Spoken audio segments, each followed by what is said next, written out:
ninth-ranked Vanderbilt. Say that again. Ninth-ranked Vanderbilt.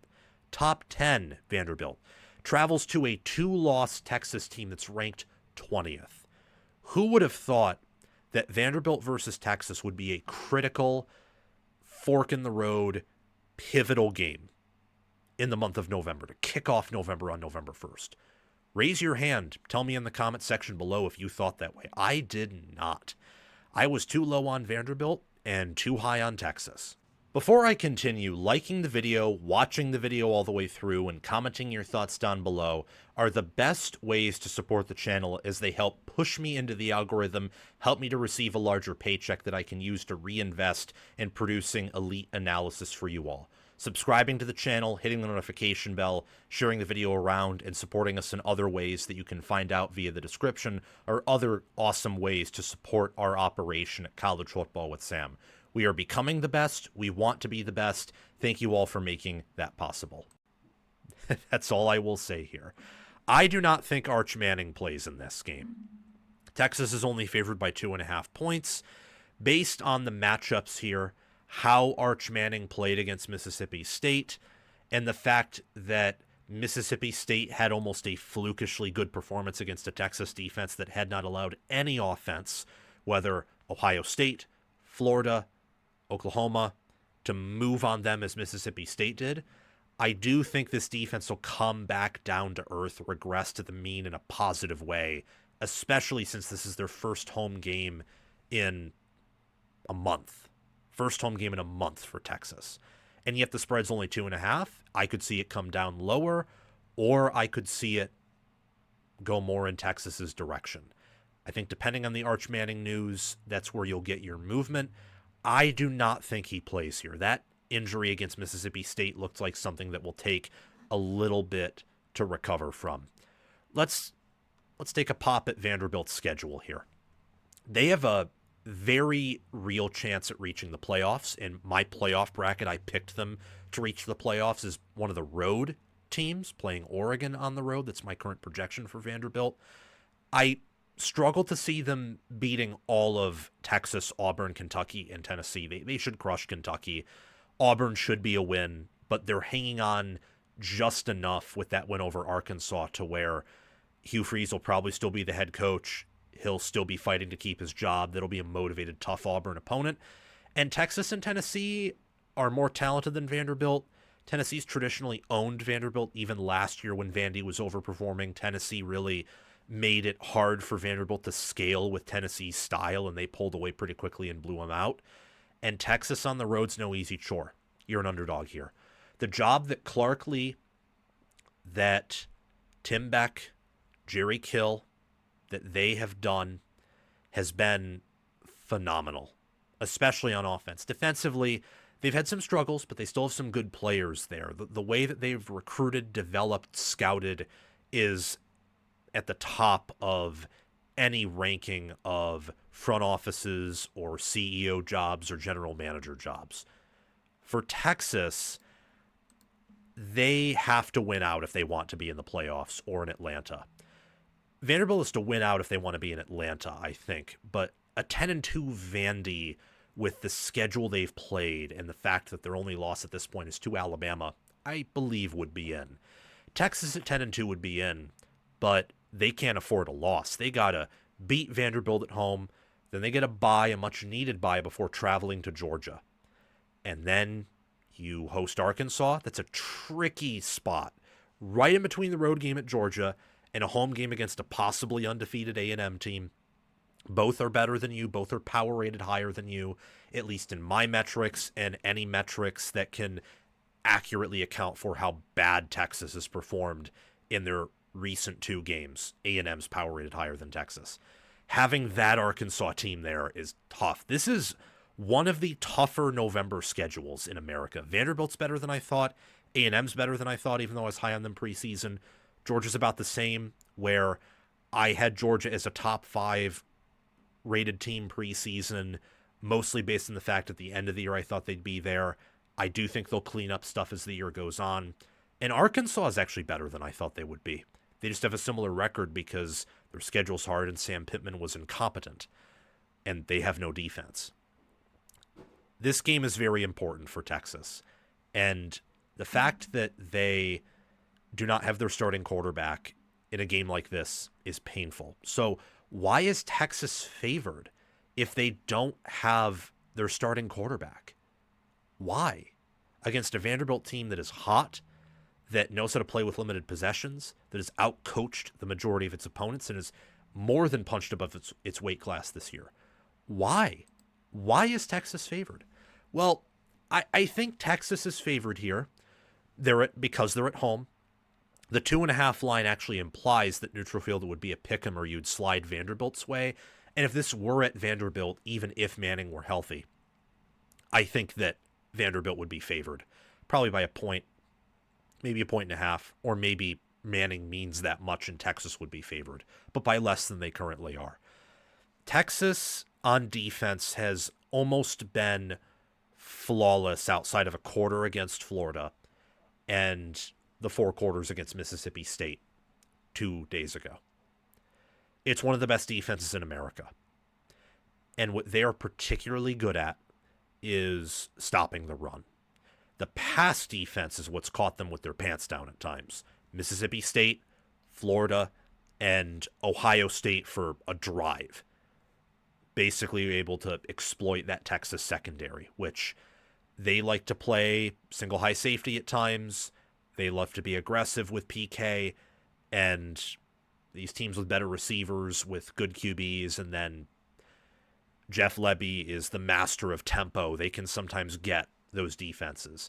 And Texas, remember, they lost the Thorpe Award winner last year. They lost Makuba to the draft. They returned more quality players on their defensive front and brought in more quality players from the portal in the defensive front than in the defensive backfield. Vanderbilt is this team that beats you more so with their triple option attack and Pavia. They can be good through the air, but their ground game and the quarterback run is integral to their success. And Texas does a good job at defending that. And Texas's offense, they have receivers that slowly but surely, I've seen Ryan Wingo come along. DeAndre Moore is their highest rated receiver. They have talent there. And Vanderbilt is also a defense that's susceptible to screens. It's a defense that is not as good as the offense for Vanderbilt.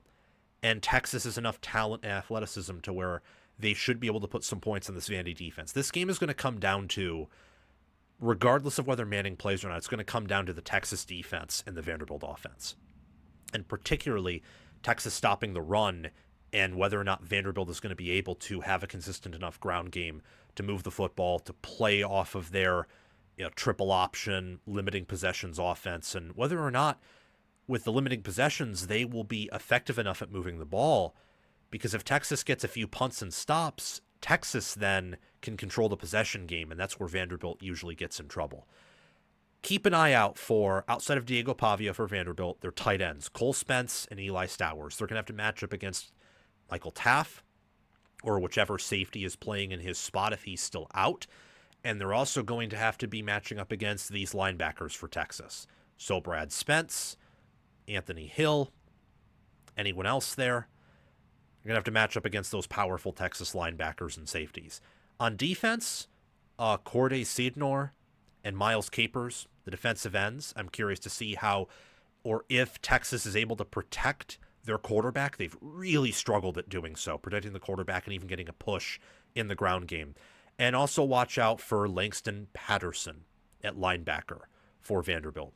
Texas, it's Arch Manning if he plays, but I don't think he will. I would still watch out for him. He's a key player in this game. If he plays here, I think this game could get pretty ugly based on what I have seen from him against Mississippi State, Oklahoma, and the fact that Vanderbilt is not known for their pass defense here.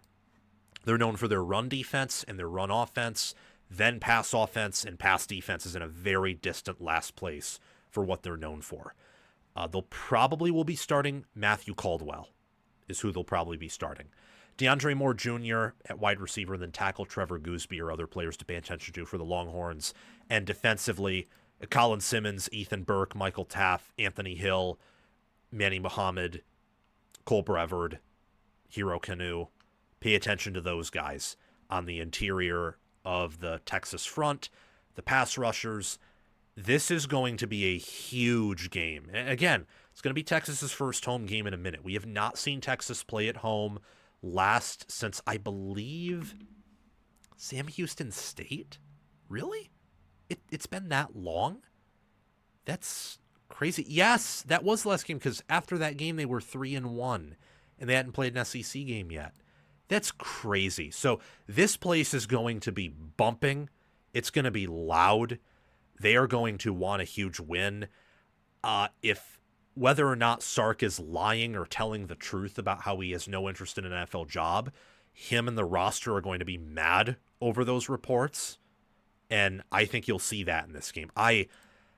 Some people will say this is counterintuitive. Others will say I'm just being a contrarian for contrarian's sake. I love Texas in this spot.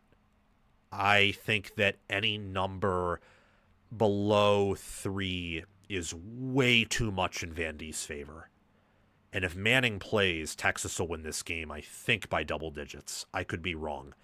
It's a bad matchup. Alabama was a better matchup for Vanderbilt because Alabama's run defense has some issues.